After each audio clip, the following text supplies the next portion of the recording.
I've spent 11 years volunteering with search and rescue in these mountains, and I thought I'd seen everything the wilderness could hide. But nothing. No twisted ankle, no exposure case, no animal attack, prepared me for what I found wedged 30 feet up in that ancient oak, miles from any marked trail. The bones were bleached white by seasons of weather, arranged in a position that made my hands shake as I radioed base camp. Human remains don't climb trees to die. The skeleton sat upright in a fork of massive branches, spine straight, skull tilted skyward, as if frozen mid-prayer. My headlamp caught deep gouges in the bark below, spiraling up the trunk in patterns too deliberate to be natural, too strange to be explained. The tree itself seemed wrong somehow, its limbs twisted around the remains like protective fingers. I could feel the forest watching me as I stood there, the usual birdsong replaced by a silence so complete it pressed against my eardrums. They identified him within a week, a hiker who vanished 3 years prior, during what should have been a routine day trek. But the investigators couldn't answer the questions that haunted me through sleepless nights. How did a grown man end up positioned like an offering in branches that couldn't support a climbing ascent? Why did the surrounding trees lean away from that oak as if in reverence or fear? That discovery should have been the end of my involvement, a strange case filed away and forgotten. Instead, it became the beginning of something I still struggle to name, an unraveling that would pull me into folklore I dismissed as superstition and force me to confront what watches from the oldest parts of these woods. The forensic report arrived on a grey afternoon that matched my growing unease. The skeleton belonged to Marcus Webb, confirmed through dental records, but the coroner's findings read like a catalogue of impossibilities. His bones showed no fractures consistent with a fall, no defensive wounds, no signs of animal predation. What they did show were stress marks on his spine, suggesting he'd been lifted vertically with tremendous force, his body compressed as if something had gripped him from above. I requested copies of everything from the state police, photographs, measurements, witness statements from the original missing person case. The tree bark samples revealed something that made the lab technician call me directly, her voice uncertain and professional. The gouges contained trace minerals consistent with rock formations found 3 miles deeper into the wilderness, in areas no human had legally accessed in decades. Whatever made those marks had traveled from the heart of the forbidden territory. The photographs haunted me most during those long evenings, spreading evidence across my kitchen table. The way the branches curved around Marcus's remains wasn't random growth, but deliberate arrangement, years of wood shaping itself around bone. I measured the angles obsessively, calculated trajectories, interviewed tree surgeons who all said the same thing: nature doesn't work this way. This was placement, not accident, executed with care that suggested ritual rather than violence. Then I found mention of the journal in his belongings inventory, logged but never examined, sitting in an evidence locker 2 counties away. The discovery felt like providence or warning, a door opening that I wasn't sure I wanted to enter. But the questions had already burrowed too deep, and I knew I'd drive those mountain roads until I held those pages in my hands. The journal arrived in a sealed plastic bag, its leather cover water-stained and warped from 3 years in storage. Marcus Webb's handwriting started neat and deteriorated into frantic scratches across 47 pages that I read until dawn broke. Through my windows, the early entries documented normal hiking anxieties, blisters, wrong turns, excitement about solitude. But around day 5, something shifted in his observations and his prose. He described howls that didn't match any animal he knew, resonant and almost linguistic in their rhythm, echoing through valleys at twilight. The feeling of being watched intensified with each entry, his words circling around sensations he couldn't articulate, a pressure in the air before storms, the certainty of unseen eyes tracking his movements through dense laurel thickets. Then came the footprints, measured carefully in his neat engineer's hand, 19 inches long, bipedal, pressed so deep into creek mud that whatever made them carried immense weight. His sketches showed prints with an almost human arch, but elongated toes and a stride length that defied proportion. I compared them against every database I could access, bear, elk, hoax templates from cryptid forums, and found nothing that matched the specific anatomy he'd documented. Marcus had been rational, methodical, recording what he saw with the precision of someone hoping evidence would make sense of growing fear. The obsession bloomed in me like fever, consuming evenings and weekends as I traced his route on topographic maps. I stopped accepting new volunteer assignments. My kitchen transformed into a command center of string and photographs and copied pages. My wife asked gentle questions I couldn't answer, watching me disappear into something she couldn't follow. The elders met me in a back room of the feed store. 3 weathered faces that had watched these mountains longer than I'd been alive. They spoke in careful circles at first, testing whether I'd mock or listen, their Appalachian cadence wrapping around words like the old ones and forest wardens with reluctant reverence. These weren't monsters in their telling, but guardians of boundaries established before European boots ever touched these ridges, beings that moved through sacred groves with purpose we'd forgotten how to comprehend. They don't hunt for sport, the oldest woman said, her fingers tracing patterns on worn table wood. They protect what needs protecting, and they remember when we forget. She described territorial markers we'd mistake for natural damage, specific trees stripped of bark in vertical lines, stones stacked in cairns that predated any human trail system. Those who ignored the warnings and pressed deeper into forbidden hollows sometimes never returned, or returned changed, speaking of eyes that held terrible ancient wisdom. One man pulled out a photograph from 1973 showing searchers around a body found 60 feet up a shagbark hickory, positioned almost ceremonially among the branches. "My uncle," he said quietly, pointing to a young face in the search party, "went back to look 3 times and quit volunteering forever after what he heard calling from the ridges. They made me promise something before I left, their voices unified in sudden urgency. If I saw one of the old ones clearly, I should avert my eyes and retreat. Without turning my back. They can smell obsession," the woman whispered, "and they don't forgive trespass twice." I returned to the site on a grey October morning, the elders' warnings still echoing in my mind like church bells. The forest felt different now, watching me with a consciousness I couldn't rationalize away, every rustling leaf seeming deliberate. Then I saw them. Branches snapped cleanly 20 feet above the ground, wood fibers still fresh and pale against the bark. Whatever had passed through here possessed impossible height and strength that made my hands shake as I photographed the damage. The scent hit me next, stopping me mid-step on the narrow deer path. It wasn't the clean musk of bear or the sharp tang of decomposition, but something ancient and organic, like wet earth mixed with moss, and something indefinably other.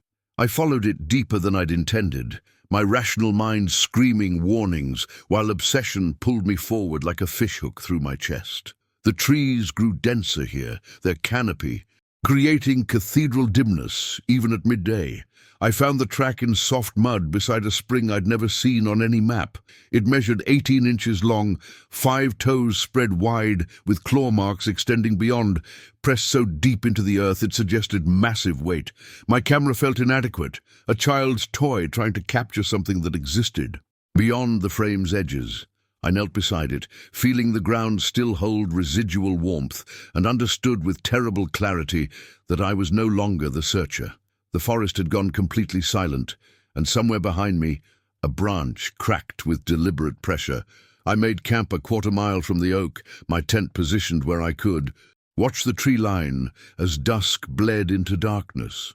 The rational part of me had died somewhere between finding that track and hearing my own breath become the only sound in those impossible woods. My hands moved automatically through familiar motions, staking tent poles, arranging gear, while my mind circled the truth I wasn't ready to name. Full darkness brought the eyes, appearing first as amber pinpoints in the spaces between trees, too high to be wolf or bear. They didn't blink with animal regularity, but held steady with an intelligence that made my throat close. I counted 3 pairs, then 5, arranged in a semicircle around my camp like silent sentries evaluating an intruder. My flashlight beam found only darkness and swaying branches when I tried to illuminate them directly. The call came at 2 in the morning, so deep it bypassed my ears and resonated directly through my ribcage like a second heartbeat. It wasn't aggression, I understood that instinctively, but something closer to a question asked, in a language older than words. The sound rolled down from the ridgeline, through the valleys, making the very air vibrate with patient warning. Every animal instinct I possessed screamed to run, but I remained frozen, acknowledging the boundary I'd crossed. When dawn finally came, I found a single massive handprint pressed into the dirt beside my tent, each finger longer than my forearm, placed there while I slept as gentle as a whispered threat. The journal's final entries had been separated from the rest, hidden in a plastic bag beneath the victim's old hiking boots at his parents' house. His mother handed them to me with trembling fingers, her eyes hollow with 3 years of unanswered questions. The pages were water-stained and torn, the handwriting deteriorating from careful script into frantic scratches. I read them alone in my truck, and each word felt like falling through ice into black water. It stands between the trees like it grew there, part shadow and part ancient muscle. I can't describe the way it moves, fluid and deliberate, each step shaking the ground with weight that shouldn't exist. Its eyes hold something I recognize but can't name, something that makes me understand how small I am, how temporary. I tried to run, but it was already ahead of me, behind me, everywhere the forest touched. The last entry was a single sentence, written so hard the pen had torn through the paper. It's not hunting me, it's leading me somewhere. Below that, a crude map marked with an X, coordinates that matched exactly where we'd found him, wedged in that impossible oak. He'd drawn symbols around the location, repeating patterns I'd seen carved into the tree bark, into stone, into the very bones of these mountains. I understood then what the elders had tried to tell me. This wasn't murder or accident, but ceremony. The creature hadn't taken him in anger, but in sorrow, placing him high where the boundary crossers could be found, could be mourned, could serve as markers for those who came after. A burial rite performed by something that remembered when these peaks were young. I spent 2 weeks in the county archives, cross-referencing missing persons reports with search and rescue logs dating back a century. The pattern emerged like bones through soil: 1924, 1944, 1964, 1984, 2004, and then Marcus Holloway in 2021. Every 20 years, almost to the month, someone vanished in that same quadrant of forest. Every time, the body was found weeks or months later, positioned impossibly high in ancient trees, always facing west toward the oldest growth. 7 names, 7 impossible burials, 7 families left with questions that had no acceptable answers. The files contained details that had never made it into official reports. Witnesses described finding personal belongings arranged in careful circles at the base of each tree, search dogs refusing to approach certain areas, whimpering and pulling away, compasses spinning uselessly. One report from 1964 mentioned structural damage to surrounding vegetation, inconsistent with known wildlife. Branches snapped at heights exceeding 20 feet, bark stripped, in vertical lines suggesting massive claws or fingers. The investigators had written it off as storm damage, but I knew better now.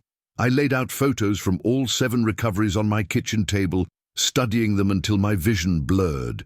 The positioning was identical, bodies cradled in the highest secure branches, arms crossed, faces peaceful despite the impossible circumstances.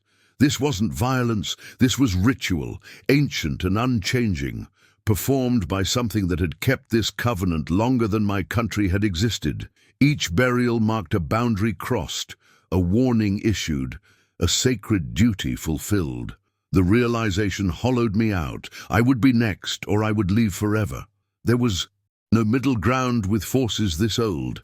I returned at first light, when fog still clung to the valleys like breath. The forest was silent in that unnatural way I'd come to recognize, every cricket and bird holding its breath. Then I saw it on the ridgeline, silhouetted against the rising sun, a figure too tall, too broad, standing with the stillness of stone.